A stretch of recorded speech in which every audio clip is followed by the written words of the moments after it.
The story begins with the academy's director, who expressed his intense anger after reviewing the students' exam results. He threw the papers in the teacher's face, expressing his dismay at the low academic standards, while the teacher remained silent, merely lowering his head in shame. The teacher's name is Kim Jun-young, a 31-year-old man. Kim works as a Korean language instructor at a local academy, but his duties are not limited to teaching, which he only does 2 or 3 times a week. His main responsibilities include driving a small bus to pick up children, printing documents, and performing various other miscellaneous tasks, like preparing coffee for his colleagues. His life wasn't always like this. In the past, specifically upon graduating from university, he was very popular thanks to his stylish appearance and charming personality, with younger girls eagerly congratulating him on his graduation. Now, however, he has become someone who is constantly berated by his director, who yells at him that a stylish appearance is useless, and that his results as a part-time teacher were poor due to his weak teaching ability and inability to get along with the parents. Despite feeling humiliated and wanting to quit,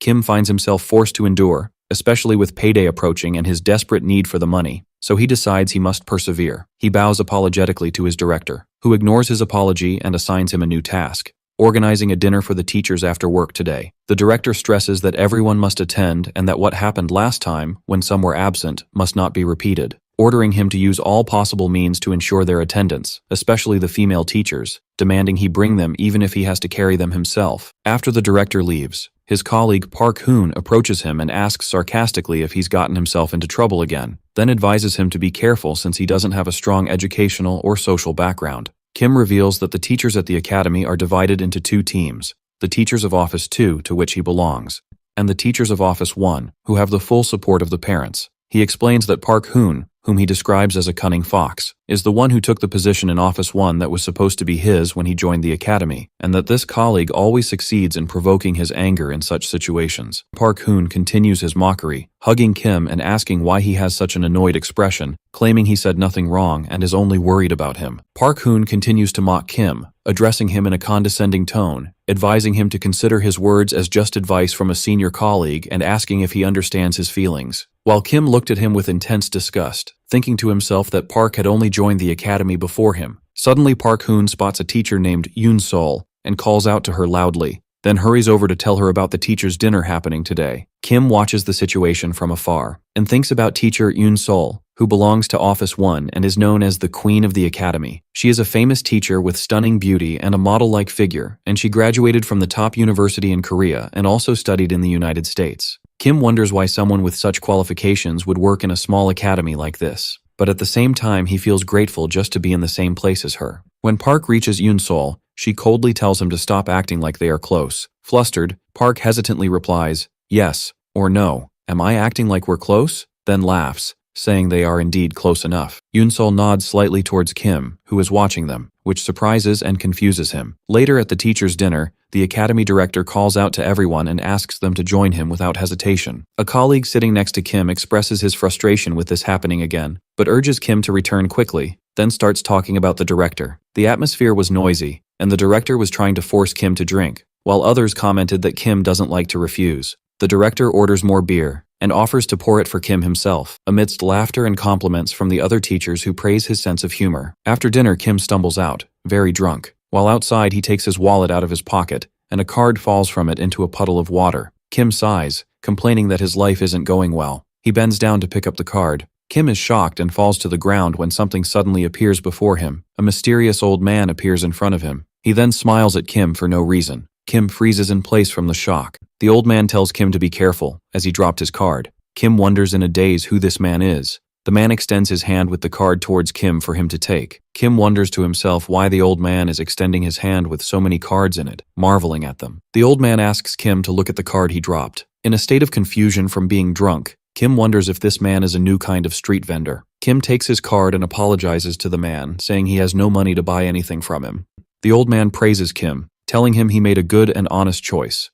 Kim is puzzled and asks what choice he is talking about. The man tells him that he reminds him of a hard-working and honest young man who worked in carpentry, and at that moment, the bus arrives. Kim excuses himself from the old man, saying he will leave first, and advises him to go home too because it's late. As soon as Kim sits on the bus, he dozes off for a moment, then looks at the card in his hand, only to discover with a shock that he's holding another card that isn't his. Kim quickly looks out the window, trying to call the man, but he realizes the man has disappeared. Kim spends the rest of the ride lost in thought, pondering what happened.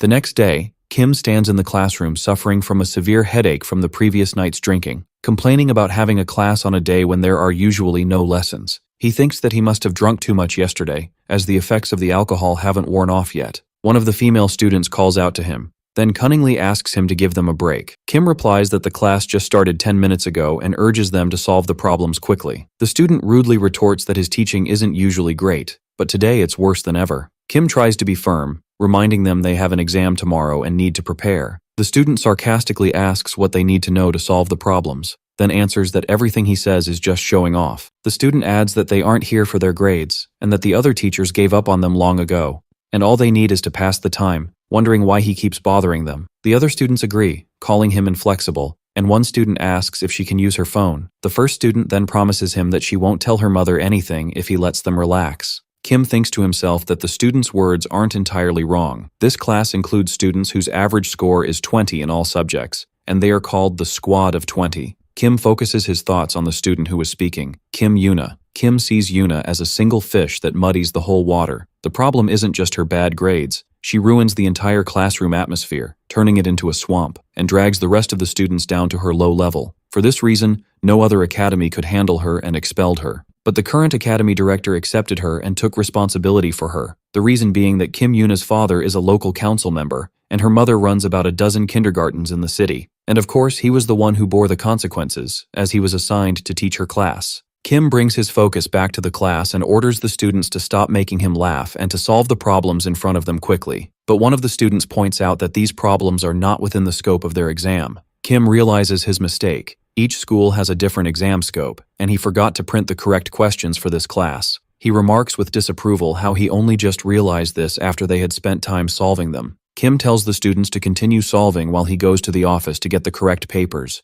The students happily bid him farewell, telling him to take his time. In the office, Kim searches everywhere but can't find the papers. He remembers that because he woke up late due to last night's drinking, he forgot to bring the external hard drive containing the files. While searching his bag, he is surprised to find the USB flash drive the old man gave him the previous night. He connects it to the computer and is shocked to see its capacity is 10 terabytes. Wondering about this advanced technology, when he opens the drive, he finds files neatly organized by subject. He clicks on the Korean language folder to find other folders with the names of all the middle schools. He selects one of the schools, and a huge number of files appear before him. He wonders in shock what all this is. He discovers that the drive contains files for all elementary and middle schools in South Korea, and inside them are all the exam questions. His shock increases when he realizes it contains not only this year's exams, but also the exams for the coming years. Driven by skepticism, he prints a Korean language exam paper from the previous semester for one of the schools, and compares it with the original copy he has. He is stunned to find that they are perfectly identical without any error. Even the 19th question, for which 2 answers were accepted after student objections, was identical. His hand trembles as he places it on the papers, and he realizes the incredible truth. If this is real, then this drive contains all future exam questions. In the midst of his shock, the director suddenly appears behind him and asks him what he is doing here. Kim replies nervously that he has some things to finish. The director looks at him suspiciously and asks to see, then tells him that he just received a call from Kim Yuna's parents. The director asks Kim why Yuna's phone is connected to the internet while she's at the academy, when Kim seems not to understand. The director angrily explains that there is an app that allows parents to monitor their children and that Kim Yuna is using her phone now and her parents have received a notification. The director slams his fist on the table, reprimanding Kim and questioning his duty to look after the students, and why he is not in his class right now. The director shouts at him, asking if he's acting this way because he doesn't know who Kim Yuna's parents are, and warns him that they will be completely finished the moment her parents file a complaint. The director explains that Yuna's father is already worried about her bad grades, and that he told him to be prepared for the consequences if his daughter's grades don't improve in tomorrow's test. Then the director asks Kim if he realizes that the chance of Yuna's grades improving in tomorrow's test is very slim. The director sighs in frustration and orders Kim to leave. Kim is shocked by what he heard, and as he stands there, the director tells him to pack his things and leave, thereby firing him from his job. Kim stands in shock, thinking about all the pressure he has endured, and how he is now being sacrificed just so the director can save face. He feels that in the end, he was just a disposable pawn in this crisis. Kim remembers the 5 years he spent at this academy, how the director lured him with sweet words to join when the academy was in its early days and short-staffed, and how he is being cast aside so easily now. He feels a deep regret for all the effort he put in, But suddenly, his perspective changes, and he decides he will not leave this way. Kim turns to the director and proposes a condition, saying he will stay if Yuna's grades improve. The director is baffled by his words. Kim clarifies his question. What will he do if her grades improve? The director asks Kim what he means. Kim asks the director in a sharp tone what he will do if her grades actually improve. The director scoffs at the idea, considering it impossible, and asks him sarcastically if he's aiming to raise her grade from 20 to 25. He calls his words nonsense and orders him to leave, telling him he'll call later about his severance pay. But Kim insists and asks how many points Yuna needs to get tomorrow. The director tells him she must get 60 points, confirming that if she gets that score, her parents will have nothing to complain about. The director is surprised by this number but remains skeptical, saying it's impossible for her grades to improve that much in one day. He warns Kim not to do anything wrong, but he reluctantly agrees.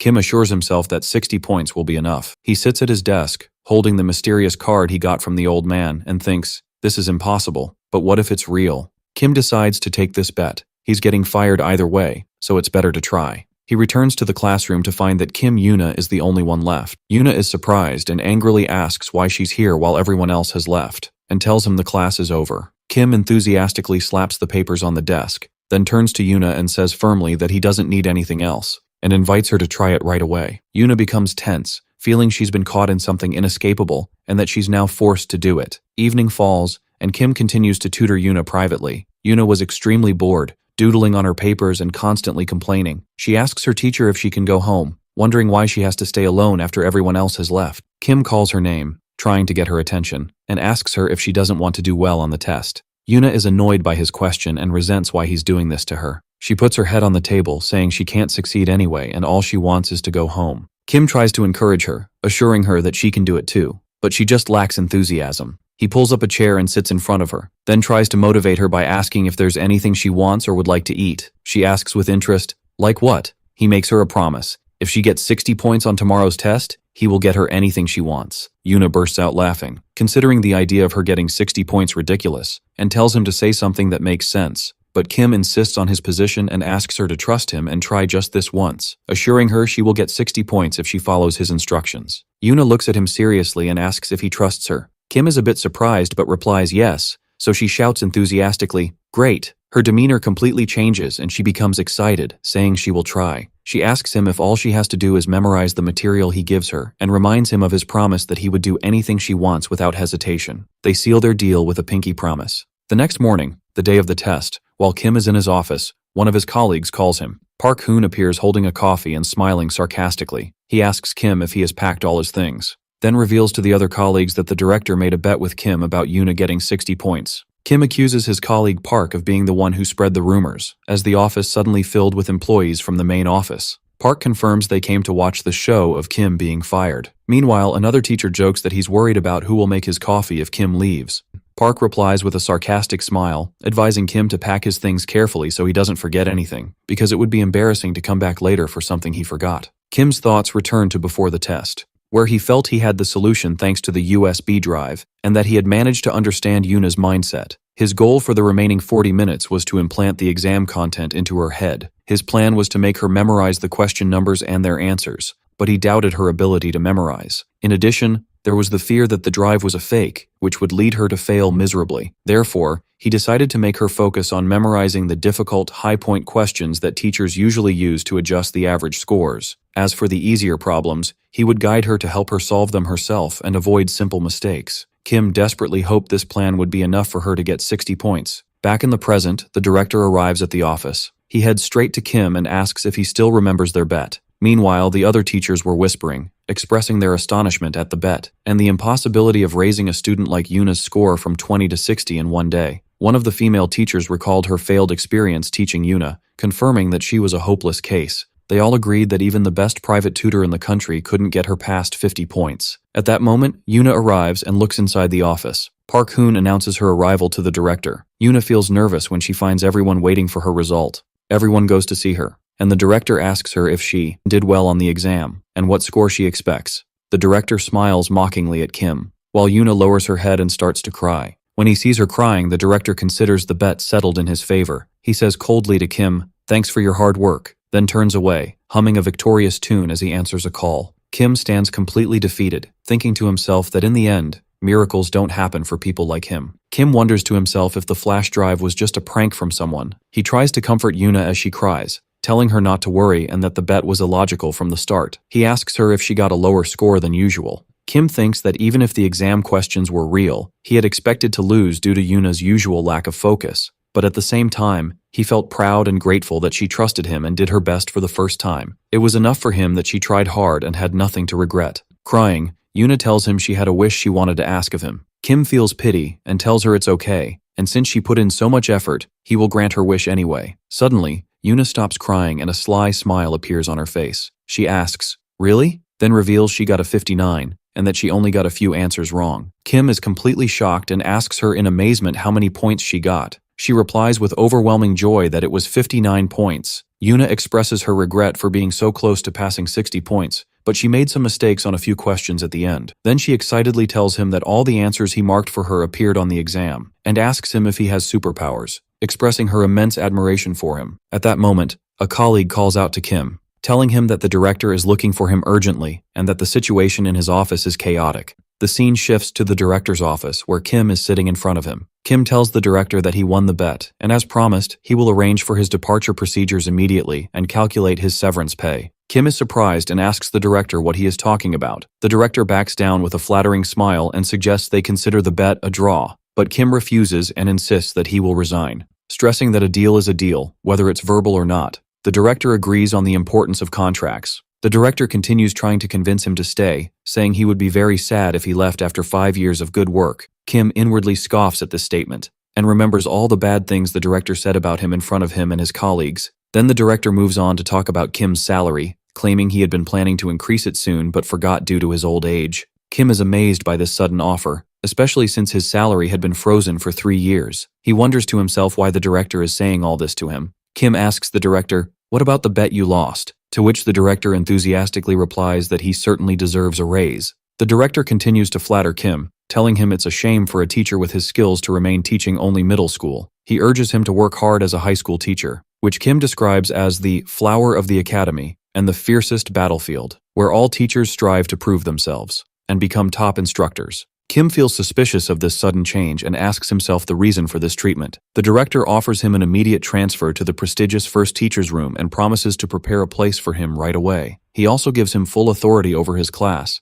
asking him to focus only on teaching and leave all other matters to the academy's management, while stressing the need to continue working with his colleagues. Kim looks at the director's cunning smile and realizes he's planning something, feeling worried about this sudden gentle approach. The director grabs Kim's hands and starts anxiously apologizing for his past behavior, promising to compensate him for everything and treat him better if he agrees to stay. Kim asks him to let go of his hands. As Kim leaves the director's office, he starts thinking about what the director said earlier. He remembered when the director sighed and then revealed he had just received a call from Yuna's parents. He asks Kim in a state of shock how he managed to raise Yuna's grades so spectacularly. The director explains that her parents were ecstatic, as all the other teachers had lost hope in her and considered her a lost cause. So, her grades increasing by 40 points suddenly was like a miracle to them. They promised that as long as Yuna's grades remained high until she graduated high school, they would support the academy. The director reminds Kim how influential Yuna's parents are in the area, and that her sister also studies at the academy, emphasizing that the academy's reputation depends on the words of mothers. The director admits that he may have caused Kim trouble before, but he now promises to treat him as he deserves after he has proven his abilities. Later, Kim stands on the academy's rooftop, holding the flash drive, thinking that something amazing has fallen into his hands. He realizes that with this drive, he can work at any academy he wants, or even open his own private class and start a new life. But he decides it's still too early to be sure of the truth, and that he needs to test the drive's credibility several more times.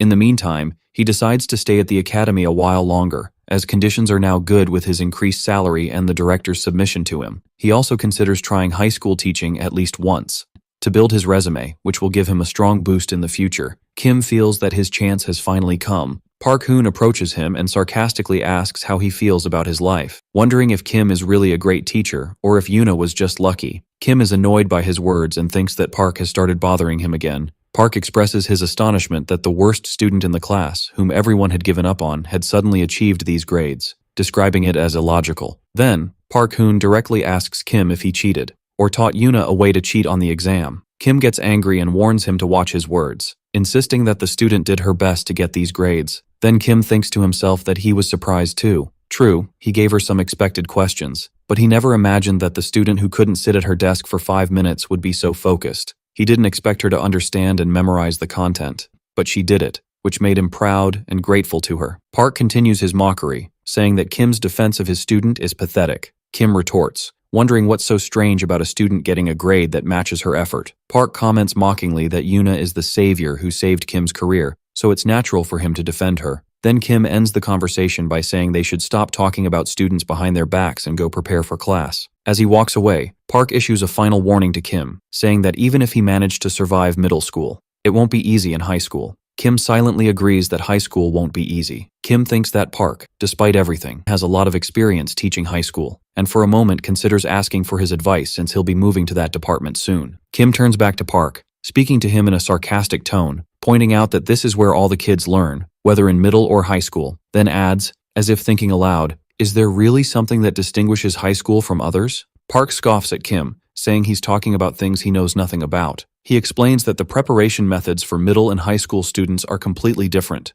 Kim mocks Park's words with clear sarcasm, making it clear he couldn't care less about what he says or thinks. Then, taking advantage of Kim's current confidence, Park challenges Kim to a new bet. Kim agrees to the challenge. Park suggests making more bets on the results of the upcoming high school exams, challenging Kim to use his excellent skills to predict their questions, and announces that he will bet next month's salary. Park smiles triumphantly and asks him where all that confidence went. With a confident smile, Kim raises the stakes of the challenge and suggests to Park that the bet should be the salary for the rest of the entire year. Later in the office, Kim sits in front of his computer and thinks about the mysterious flash drive, having noticed that after what happened with Yuna, a new locked folder on the drive had been opened. And indeed, upon checking the drive, he found that the previously locked folder named High School Korean Language Exam was now accessible. Kim's amazement grows, as he had thought the drive only contained exam questions for elementary and middle school. But now he discovers there are folders for high school that include Korean, math, and English. Kim realizes this means the drive might not only contain all high school exam subjects,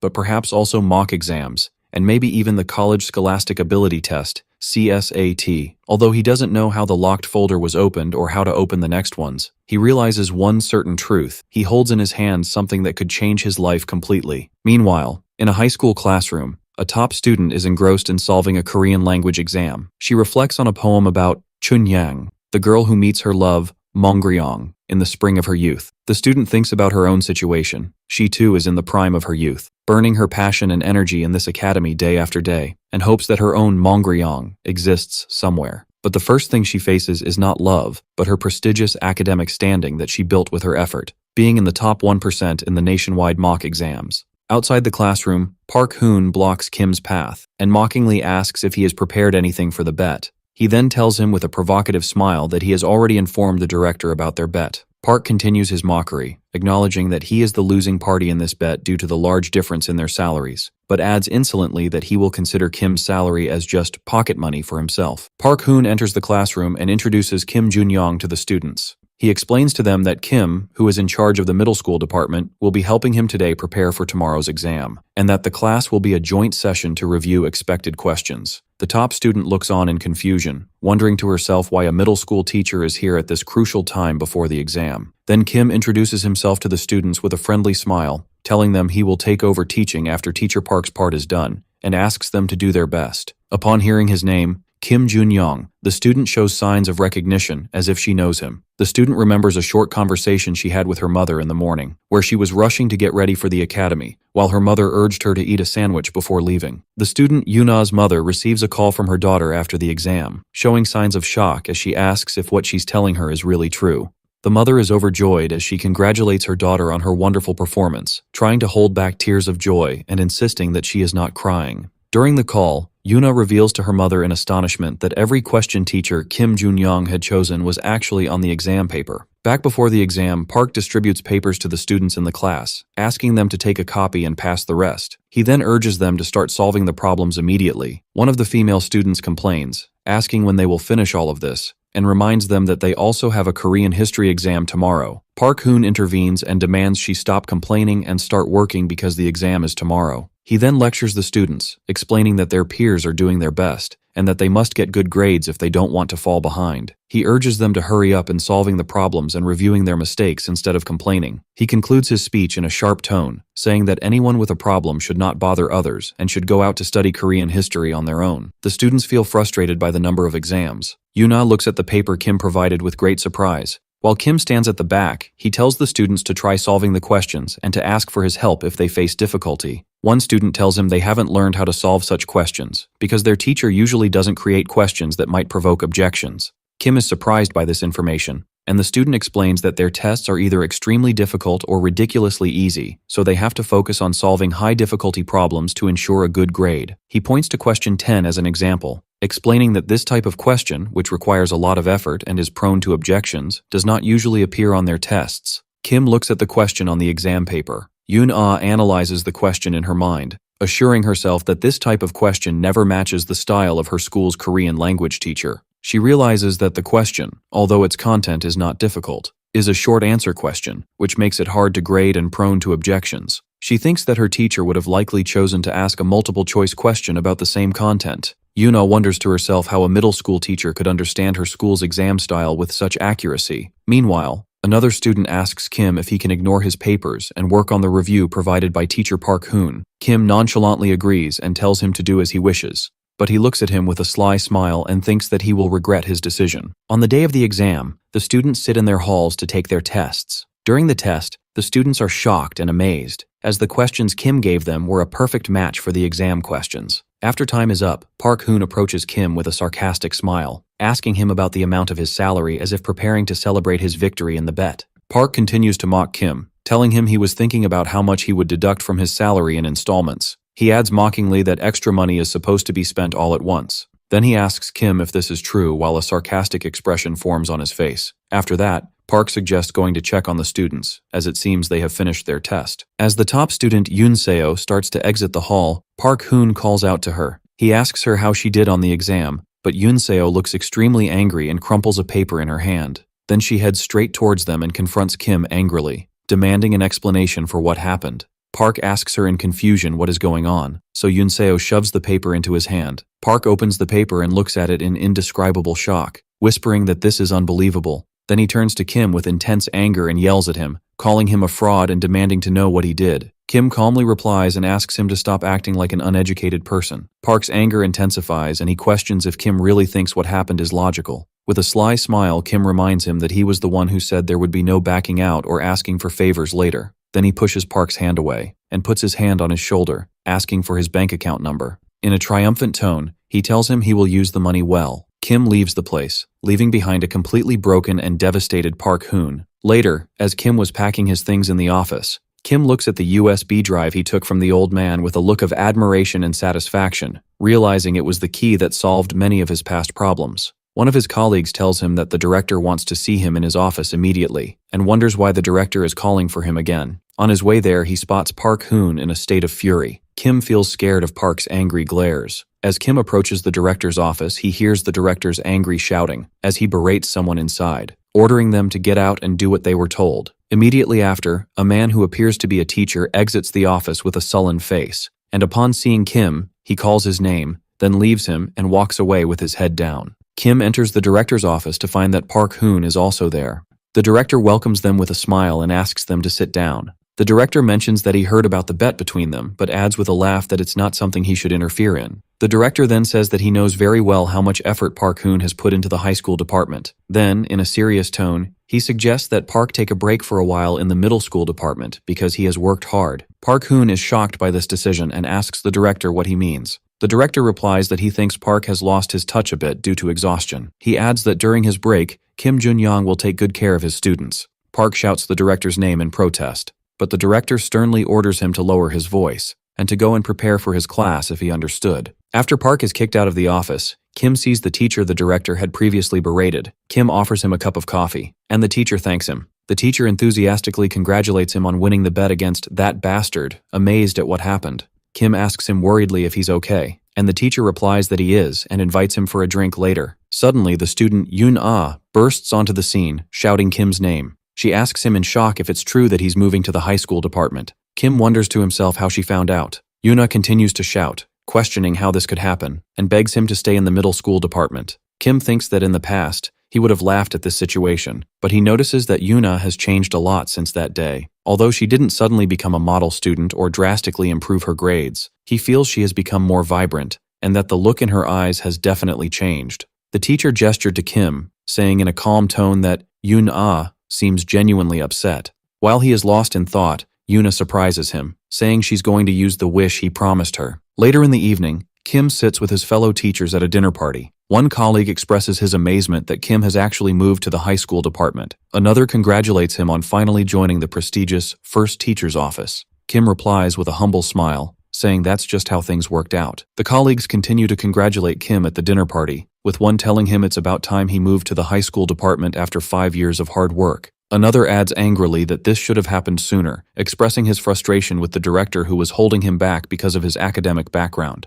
Then, one of the teachers points to their colleague, Syste, who graduated from the same university as Kim but has held a position in the first teacher's office for a while. Syste humbly replies that he was just lucky. Syste asks Kim when he will be moving. Kim explains that he thought the move would be after the midterm exams, but the director ordered him to move immediately, so he expects to be in his new office the next day or the day after. A colleague comments that it will be a big transition, then asks Kim worriedly if he thinks Park Hoon will hand over his duties smoothly. Kim jokes that he'll be grateful as long as Park doesn't curse at him in front of the parents or throw chili powder on him. Syste reassures him and promises to offer all the help he can. Then the conversation turns to a more serious tone, as the teacher who was previously reprimanded asks Kim how he managed to achieve all of this. Kim is surprised by the question. The teacher points to his bet with Park Hoon and the amazing results of the student, Yun-ah. Syste adds that it seems very strange, Yun-ah's sudden rise from the bottom, and Kim's ability, having only taught middle school, to accurately predict high school exam questions cannot be described as a miracle. Kim responds with a nervous laugh, and Syste gives him a suspicious look, hinting that perhaps he knew the exam questions in advance. Tension fills the air for a moment before the teacher breaks it with a laugh, saying that this idea is illogical unless Kim had stolen the exam papers.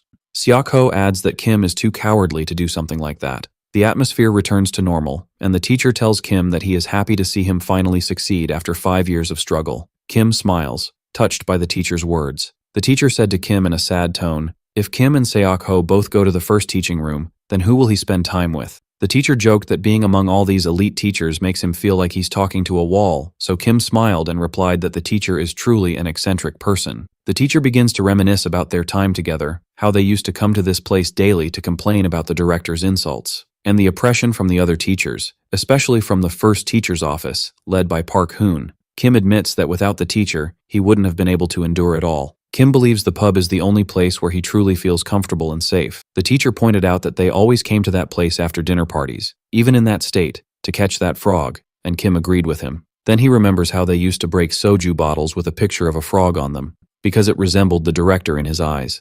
After these memories, Kim returns to his serious demeanor, looks at the teacher, and asks him to tell him the truth. Kim asks the teacher what happened between him and the director earlier. In another scene, the director is having dinner with Park Hoon. The director looks grim and tells Park that he only came because of his persistence, but this meeting won't change anything. Park Hoon replies in a sycophantic tone, insisting that's not the case and that he just wanted to treat him to dinner as a sign of appreciation. He adds that they've known each other for years, and there are many things he's grateful for, so he asks him not to feel embarrassed and to enjoy his time. The director reluctantly agrees. Park continues his flattery, telling the director that he knows making such decisions isn't easy, and that he was surely under pressure from parents and teachers. He assures him that he trusts him completely and has no complaints about his decisions. But he adds, expressing his concern about Kim Jun-young's ability to manage the high school department well. Park brings up the issue of salary, saying that since Kim has been promoted, the director must have adjusted his salary accordingly, as the commission system in the high school department will significantly affect his income. He slyly asks if Kim will get the same commission rate as him, which is 7-3. The director hesitantly replies that it's not quite like that because Kim has just started, and the ratio will be 5-5. The director smiles and adds that a fixed 50% increase is not a small amount, while Park thinks to himself that this amount doesn't mean much. Then the director asks Park what point he is trying to make. Park replies that any investment must have a return, and that he is worried about whether appointing Kim will bring real benefit to the academy. He explains that although luck may play a role in internal exams,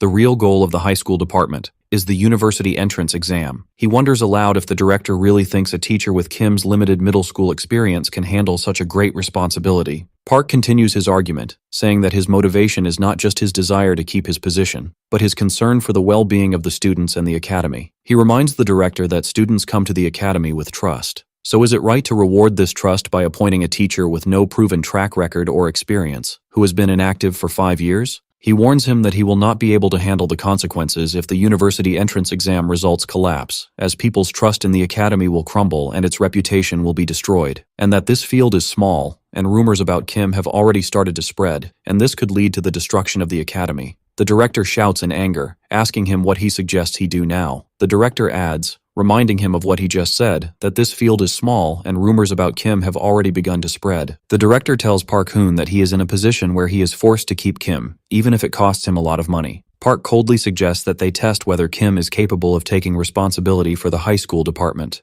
When the director asks him how to do that, Park suggests they make him take a trial for the university entrance exam, using the upcoming mock exam in September. Meanwhile, the scene returns to Kim as he browses through a book and remembers the dinner party with his colleagues. Kim asks the previously reprimanded teacher again about the truth of what is happening. The teacher sighs and says that it seems to be the same as always, and that he hasn't lived like this for just a few days. Then Kim tells him that he has been a burden to him for a long time, and it's time for the teacher to be a burden on him for a bit to balance things out. After a moment of silence, Kim urges him to speak frankly. The teacher begins to reveal his suffering hesitantly. He explains that it is normal for the director to bother teachers about students' grades, but he has started to interfere in the lessons blatantly recently. He mentions how the director humiliated him in front of all the students under the pretext of observing the class. Seok-ho comments in shock, wondering how the director could do that. The teacher adds that he can tolerate the director's usual behavior and even his embarrassment in front of the students, but he couldn't stand it when the director started interfering with his teaching style. The teacher explains that in mathematics, the basics are the most important. A solid foundation must be built for the students first before moving on to applied problems. But the director's approach ignores understanding and focuses only on solving a large number of problems categorized by type to narrow the scope. He admits that this method may raise grades in the short term and make things easier for the teacher, but it has a fatal flaw. This approach leads to the emergence of math quitters. The immense pressure this approach puts on students eventually makes them hate math and then give up on it. He points out that most students give up on math in the first year of high school, which is a critical transitional period. He emphasizes that if a solid foundation is built during this period, students will not give up on math easily as the years go by. But the director wants students to solve problems like machines immediately. The teacher admits that he can resign, but he cannot abandon his principles after 15 years in this field. He adds that he felt it was time to leave and told the director his decision, but the director threatened him, saying he couldn't escape after causing the students' grades to drop, and that if he left now, he wouldn't be able to work in any other academy. The teacher continues with regret, explaining that the director told him not to even think about leaving until the students' grades improved. Seok-ho wonders what the students' grades have to do with his colleague's departure. The teacher realizes that it's not really about the students' grades, but about the severance pay fund. He admits that the director doesn't want to pay him his dues. The teacher feels sad. After all the years of hard work, he feels that this situation is the result of everything, which makes him feel pathetic. He adds that it's impossible for his students' grades to suddenly improve, and that leaving officially would be very difficult. Then he sighs and says he can't blame anyone for his own shortcomings. At this point, Kim looks at him seriously and tells him they have to try. Kim offers to help finish things, and suggests they work together to raise the students' grades. He specifies that he means the first-year high school math class that his colleague is in charge of. The scene flashes back to explain the background of this class. Although it is classified as a high school class, the students' level is lower than that of middle school math. It is the math dropouts class. The teacher took over this class after gathering students who couldn't keep up with the lessons. But the parents, without considering the students' actual situation, began to pressure the academy for immediate improvements in grades. When some students started transferring to other academies, the director placed all the blame on the teacher. Despite all this, the teacher continued to teach with dedication and did his best, listening to each student's problems, and the students loved and respected him. Kim was at a library looking for teaching materials to help his colleague's class. A female employee at the library approaches him and offers her help. Kim asks if he is a teacher, and he replies in the affirmative. The employee expresses her surprise, saying she didn't think he was a student, but she also didn't expect him to have children. Just as she was about to ask him something else, the student Yuna suddenly appears and clings to Kim's arm, calling him Appa. Yuna sharply asks the employee who she is and if she knows Kim. The employee is shocked and angry, as is Kim, who confusedly asks Yuna who she is. Kim tries to salvage the situation and explains to the employee that there is a misunderstanding and it's not what she thinks, insisting that he is this student's teacher. but the employee calls him scum and leaves the place in disgust. As Kim tries to stop her, Yuna comments sarcastically, saying that Kim Junyoung is more popular than she thought. Kim sits with the student Yuna in a coffee shop near the library, telling her with annoyance that because of her actions, he won't be able to visit that library again. As Yuna drinks from her cup, Kim tells her to enjoy it, and she enthusiastically replies that it's delicious. Yuna slyly asks him if the employee they met earlier is his type, then asks if teacher Yunsol is his type. Kim asks wearily if he can leave now that he's bought her the food he promised, and Yuna thanks him for the food. Yuna notices the math books Kim has placed on the table, and asks him in surprise if he is also studying math. Kim replies indifferently, "So what?" She then enthusiastically asks when he will start teaching her. Then Yuna declares that she will use the wish he promised her, and asks him to be her tutor for life. Kim laughs at her request and asks if she plans to study forever. After a moment of thought, Kim agrees to her request, but specifies his promise by saying he will be responsible for her Korean language studies until she enters university. The scene shifts to the next day, where Kim is sitting in the luxurious first teacher's office. He contemplates his new seat and thinks that this place is reserved only for the outstanding and recognized teachers at the academy. He notices that the office is equipped with the latest equipment, which cannot be compared to what is in the second teacher's office, and that the atmosphere here is completely different, filled with the teacher's pride and self-esteem. He admits to himself as he sits there that at some point, getting this seat became his goal. Despite feeling proud, he also feels a strange emptiness creeping inside him. He wonders in confusion if everything he has done for the past 5 years, all this hard work, was just to get this seat. While he is lost in his thoughts, 2 of his fellow teachers enter and welcome him, noting his early arrival. One of them jokes that he must have come early because he was so excited about moving to the new office. Kim calmly replies that this is his usual habit, as he is used to coming in early. The teachers express their surprise and happiness at having Kim with them in the same office, and praise him for being amazing in many ways. His colleague Siak Ho, who graduated from the same university, approaches him and warmly welcomes him, calling him Sunbai, Senior. Siak Ho tells him that he feels nostalgic now that Kim has moved, and asks if he has finished moving all his things. Kim smiles and tells him that he hopes they will work well together. Siak Ho playfully suggests that since he joined this office before Kim should call him Sunbae. Kim pretends to be annoyed and jokingly scolds him for his audacity, while Park Hoon watches the situation from a distance with a stern expression. At that moment, the director enters the office, and the teachers stand up to greet him respectfully. The director approaches Kim and asks if he is comfortable in his new seat, to which Kim replies, yes. The director tells him to settle in and take on his new duties, and informs him that starting next semester, he will be in charge of the high school department. Kim thanks him for his trust, but the director interjects and tells him that he must first apply for something. Kim asks in confusion what he is talking about, and the director explains that he means the upcoming mock exam in September. He adds that since Kim will be in charge of the high school department, it is natural for him to participate, stressing that all teachers in this department take this test, so he must make sure to register. The scene flashes back to the dinner between the director and Park Hoon, where Park was persuading the director of his idea. Park suggested they test whether appointing Kim to the high school department was a gamble worth taking. When the director asked him how to do that, Park pointed to an upcoming mock exam. The director was surprised when Park mentioned the mock exam. Park explained his plan, saying that although luck might play a role in internal school assessments, it was unlikely for someone who had only taught middle school for 5 years to perform well on a broader mock exam. He asserted that if Kim, the new head of the high school department, got a bad score, his reputation would be ruined in an instant. He added that this would be no one's fault, but would simply prove that Kim's abilities do not exceed this level, which would give the director a perfect excuse not to hand over the department, thus saving him from wasting money on him. Back in the present in the teacher's office, the director continues his conversation with Kim, using the same logic as Park Hoon but in a positive way. He tells him that taking this test is necessary for him to take charge of the department, and that getting a good score will provide a strong foundation when talking to parents and will be greatly to his advantage. The director leaves after telling Kim that he has plenty of time to prepare well and that he looks forward to seeing good results. Kim is left alone with his thoughts, feeling anxious and thinking that the flash drive he has only contains internal exam questions, not mock exams, and he fears that this new challenge will bring him back to square one. Later, at a dinner party for the teachers of the first office, one of the teachers wonders if they should invite Kim Junyoung to their monthly gathering. Siak Ho agrees, pointing out that since Kim is now part of their office, it is natural for him to join them. But another teacher expresses concern that Kim's presence might make the situation awkward for Park Hoon.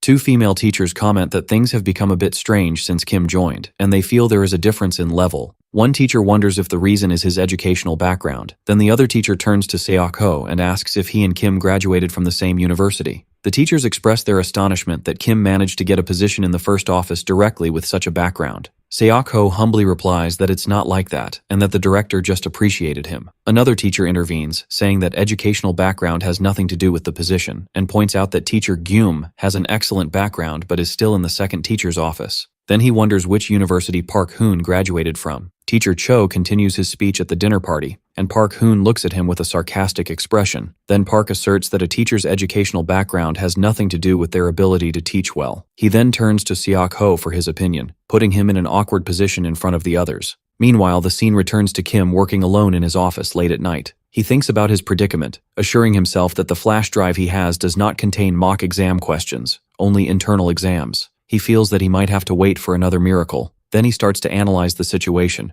realizing that the director had promised him a raise with a commission system after his promotion, but he probably found this too costly. Therefore, if Kim's scores on the mock exam are low, the director will use it as an excuse to adjust his salary, and Kim will have no right to object. Kim describes the director to himself as a petty toad who is always looking for ways to cut his meager salary. Kim realizes that they will not give him a raise this easily. Despite the situation, Kim decides he will not give up, as there is still plenty of time, as the director said. He thinks that a miracle has already happened in his miserable life, and he decides to use this miracle as a starting point to create another one. He starts preparing immediately, and decides that his first step will be to help the person who has clear answers to his problem, meaning his colleague, the math teacher. He sits in front of his computer and starts extracting all the high school math exam questions from the flash drive, organizing them by year. Then he starts working hard to hide this information within the book, Special Lecture for the University Entrance Exam. He sees that his logical and organized approach to mathematics will make things simpler, as he will change the numbers and organize the solutions and answers to create a comprehensive study guide. Teacher Yunsol suddenly appears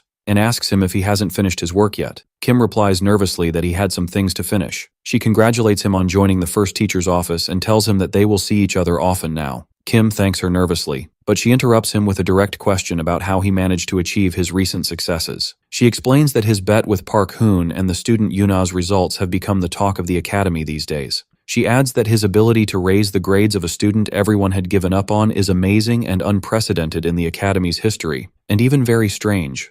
Then she leans towards him and asks with a suspicious tone if he had known the exam questions in advance somehow. She insists that he answer her how he did it. After a moment of silence and hesitation, Kim looks at her calmly and replies that he won the student's heart. Kim continues his conversation with teacher Yunsol, telling her with a smile that middle school exam questions are predictable. He explains that he gave the student his trust, and she simply responded to that trust. He adds that even if he had given her the answers, this result would not have been achieved if she had not memorized and understood them well. Kim remembers how he encouraged her, saying that she could do it, and asked her to try one last time. He concludes by stressing that the student reacted to his small gesture of trust as if she had been waiting for it. Yunsol listens to his explanation, then laughs, telling him he has a surprisingly gentle side. Then she looks at him seriously and confirms that he is truly amazing, clarifying that she is not mocking him but saying it sincerely. Before leaving, she mentions that she heard he will be taking the mock exam this time and offers him a book containing mock exams from the past 5 years, telling him it might help if he looks at it. Then she encourages him, saying he must succeed in achieving a miracle again, and that she trusts him. Meanwhile, the teacher's dinner party ends, and Seok Ho puts a drunk teacher in a taxi. After the taxi leaves, Seok Ho remains standing alone in the street, and spots Park Hoon standing nearby. Seok Ho asks Park Hoon to come in, and Park smiles sarcastically and calls him by his name. The next day, a conversation takes place in the troubled math teacher's class, where students anxiously ask him if it's true that he is resigning and why. One of them wonders if the director is the reason. The teacher jokes with them, saying the reason is themselves, as they are quick-witted in picking up rumors. Then he asks them to calm down and focus on solving the problems he gave them in preparation for tomorrow's exam. The scene flashes back to when Kim gave his colleague, the math teacher, the papers he had prepared, which contained past exam questions to help his students. The teacher expresses his surprise and gratitude that Kim had put in so much effort to help him. Kim places the papers on the desk and tells his colleague that this is the most help he can offer, and that the rest is up to him, as his task now is to inspire his students and motivate them to study this material. The teacher looks at the papers thoughtfully and comments to himself that Kim has become arrogant after his recent success. However, he admits that his colleague has made a real effort, and he feels admiration for a Korean language teacher trying to help with math, and a new look of determination appears on his face. Teacher Goom thinks about the papers Kim gave him and how he insisted when he presented them, so he decided to have the students try them since he had nothing to lose. After examining them, he became completely convinced of their value. He remembers Kim's advice to focus on the questions marked in red and to make sure to teach them to the students. The teacher's astonishment grows, as it is hard to believe that these particular questions were chosen by Kim, who had only taught Korean language throughout his career, as this type of question could only be chosen by someone who fully understands the distinctive style of Seoul high school exams. With new determination, the teacher stands before his class and asks them if they really don't want him to leave. He answers himself that everyone wants to get good grades, and tells them it's not easy. He explains that the lessons are constantly progressing, and without understanding the basics, the explanations become meaningless. As the problems get harder, they end up giving up. The teacher admits that he knows they are only attending because their mothers force them to, and tells them he understands how difficult it is for them, but he sees that their mere continuous attendance is something to be admired. The students are surprised by his unusually emotional tone. The teacher tells them he won't ask them to solve all the problems now, and jokes that they probably wouldn't be able to solve them anyway. Instead, he announces that he will explain the solutions to the exercises he gave them, starting with the first problem. He asks them to focus during the explanation, whether they understand or not. Then he holds up the few papers Kim had prepared and tells them that not much is required of them, and that they just have to try this for once. He explains that all they have to do is focus on memorizing the solution steps he will explain to them, then concludes by saying that he believes in all of them. As the teacher begins his explanation, the director appears at the classroom door, watching with a frown. The director storms into the classroom and angrily asks the teacher why he isn't letting the students solve the problems themselves. The teacher tries to explain that they need to understand some basics first, but the director interrupts him, shouting and reminding him that he ordered him to make them solve more problems to memorize them. He sarcastically asks if he doesn't understand his clear instructions. At that moment, the teacher turns and calmly confronts the director, telling him that he is the one who doesn't understand. He assures him that this is his class time, and that he runs his class his own way. Then he firmly asks him not to disturb the class and to leave. The director stands completely shocked by this challenge, and stammers that they will talk later before retreating from the classroom. The teacher returns to his students and asks them to focus again to follow the explanation of the problem. While teacher Guillaume was enthusiastically explaining the lesson to his attentive students, Kim was elsewhere, staying up all night studying hard for the mock exam. Kim sighs tiredly, thinking that it's difficult because he hasn't studied this way in a long time, but he is determined that he must succeed. At that moment, his phone rings, and he answers to find it's a call from an unknown number. After a short conversation, Kim asks the caller for their identity, then asks them to wait a moment,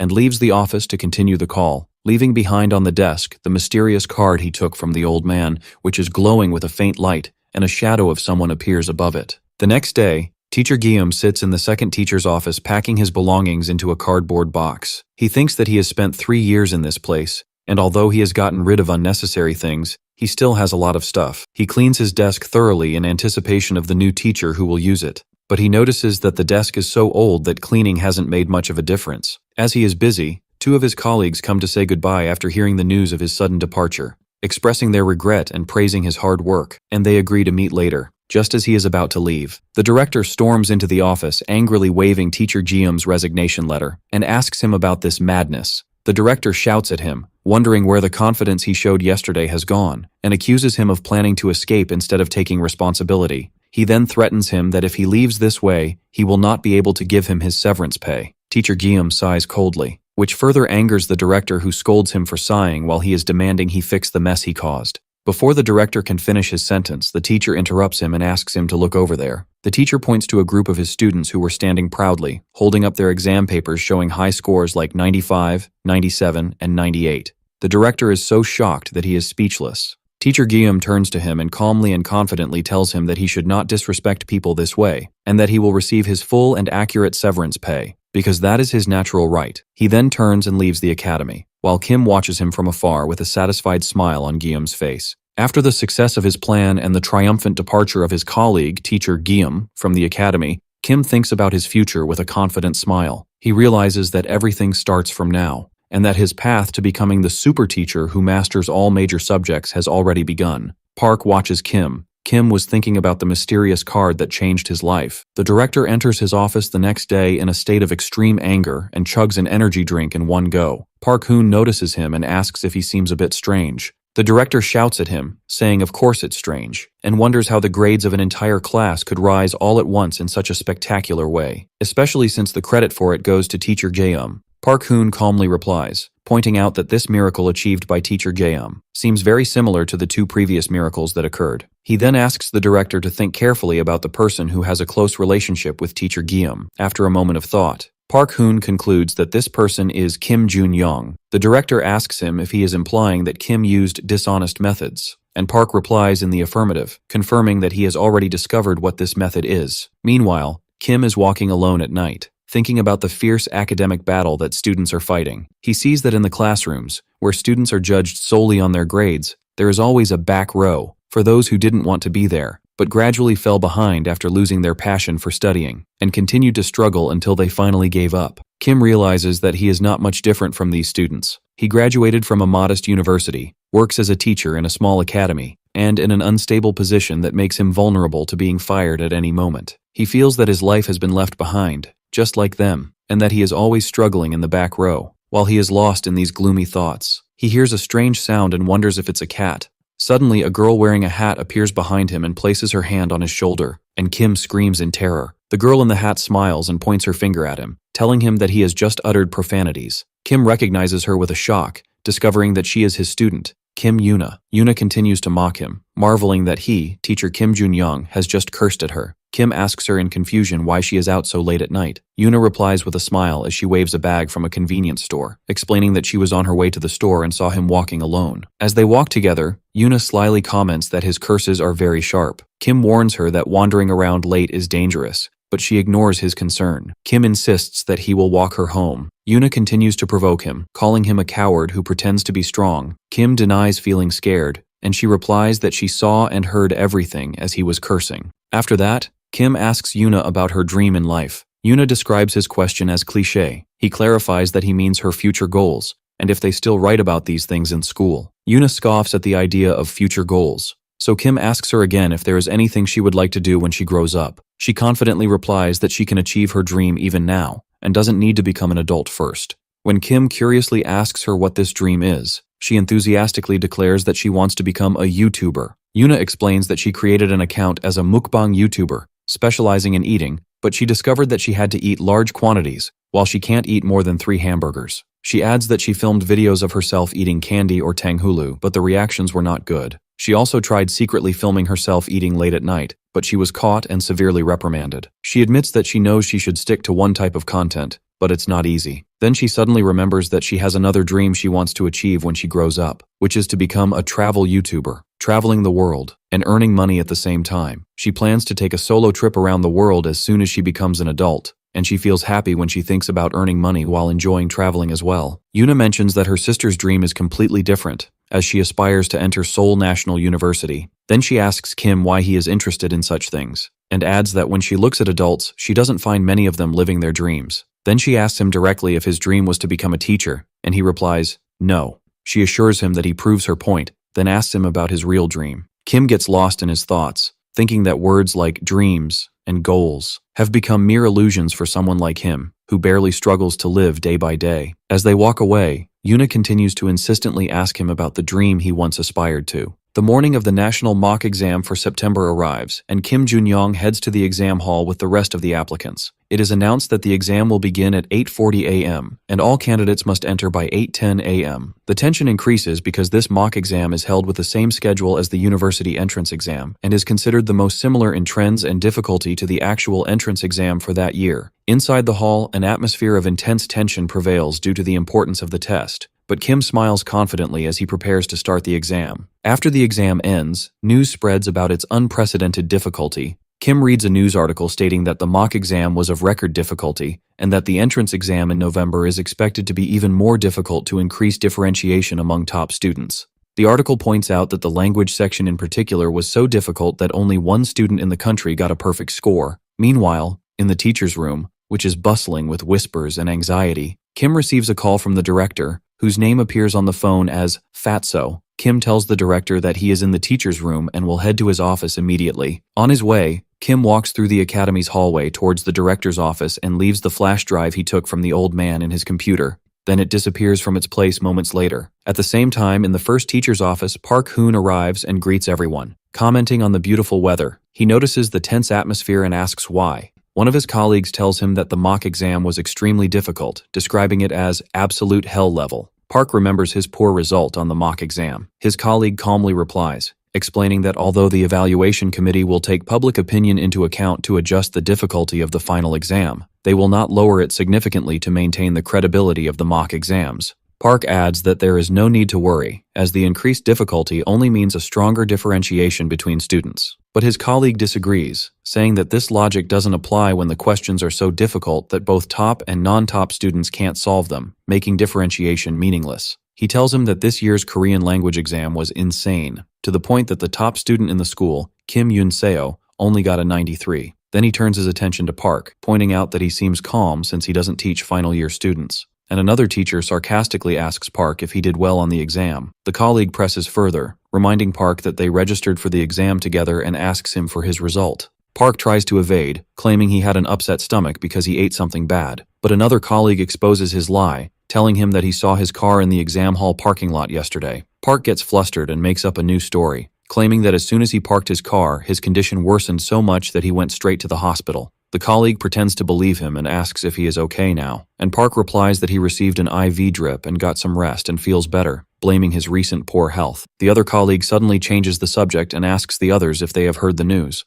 He then announces that teacher Kim Jun-young got a perfect score on this mock exam, which deeply shocks Park Hoon. At that moment, Kim Jun-young enters the teacher's room, and all eyes turn to him. His colleagues enthusiastically congratulate him on his perfect result, and one expresses his astonishment that the only person in the country to get a perfect score in Korean language is Kim. Kim thanks them humbly and sits at his desk, while Park Hoon watches him with an angry and hateful glare. Park's anger intensifies as he clenches his fist. As Kim sits in his seat, he feels something strange and suddenly turns with a sharp look, not finding the flash drive the old man gave him in the computer. The other teachers leave to go to their classes. One of them asks Park if he is coming, but he asks them to go ahead of him. After everyone leaves, Park empties his bag and continues to search everywhere for the flash drive. Kim stands in a state of shock when he receives a notification on his phone, then rushes out of the office. In another part of the office, Park stares with a sinister look, then angrily crumples a paper in his hand, which appears to be his exam result sheet. He continues to crush the paper in his hand, then heads towards the trash can to throw it away. Someone else appears at the trash can after Park leaves. It was Yuna who took the paper and noticed that Teacher Park's result was lower than her sister's. Park goes straight to the director's office and frantically asks if Kim's perfect score is real,